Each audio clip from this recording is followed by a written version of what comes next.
Hello everyone. आज का हमारा टॉपिक रहेगा नाउन में केस। केस में पहला आता है नॉमिनेटिव केस। इसे हिंदी में कर्ता कारक कहते हैं। कर्ता यानी यहाँ पर सब्जेक्ट की बात होती है। एग्जाम्पल के लिए शी इज़ ईटिंग ब्रेकफास्ट, यहाँ पर हमारा सब्जेक्ट यानी कि कर्ता है शी, तो हमारा नॉमिनेटिव केस हो जाएगा she. The boy is running, यहाँ पर कर्ता यानी कि सब्जेक्ट है द बॉय, तो हमारा नॉमिनेटिव केस हो जाएगा द बॉय।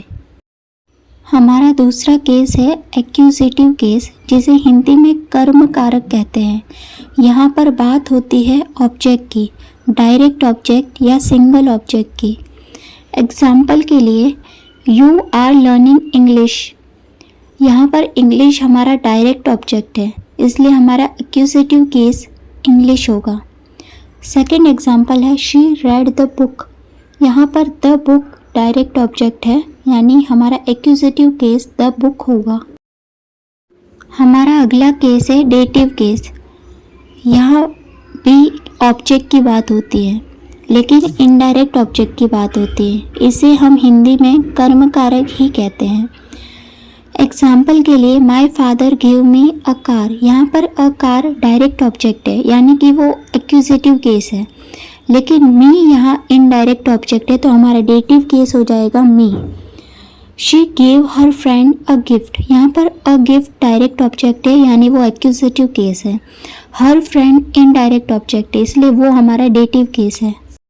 डायरेक्ट और इनडायरेक्ट ऑब्जेक्ट को और अच्छे तरीके से एक्सप्लेन करने के लिए यहाँ देखो, डायरेक्ट ऑब्जेक्ट व्हाट का जवाब देता है, यानी क्या का जवाब देता है, और इनडायरेक्ट ऑब्जेक्ट whom का जवाब देता है, यानी किसको।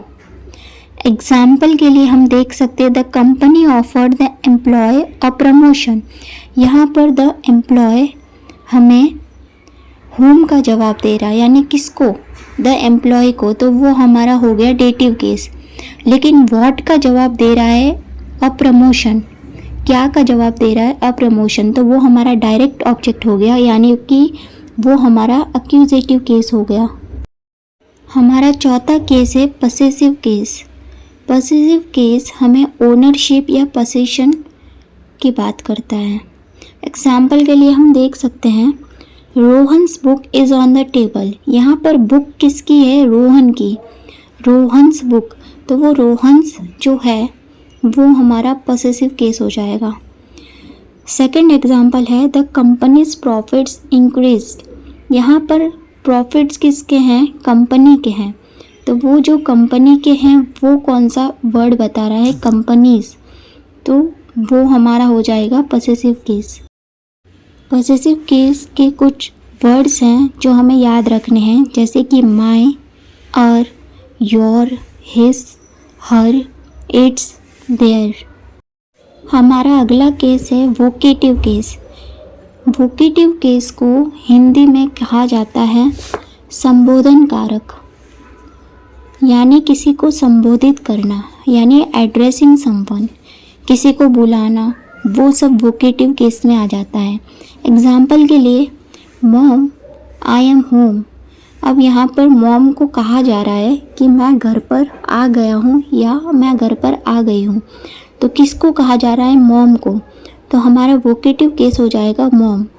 सेकंड एग्जांपल है वेटर कम हियर, यहाँ पर किसको बुलाया जा रहा है, वेटर को, यानी वेटर को संबोधित किया जा रहा है, तो हमारा वोकेटिव केस हो जाएगा वेटर।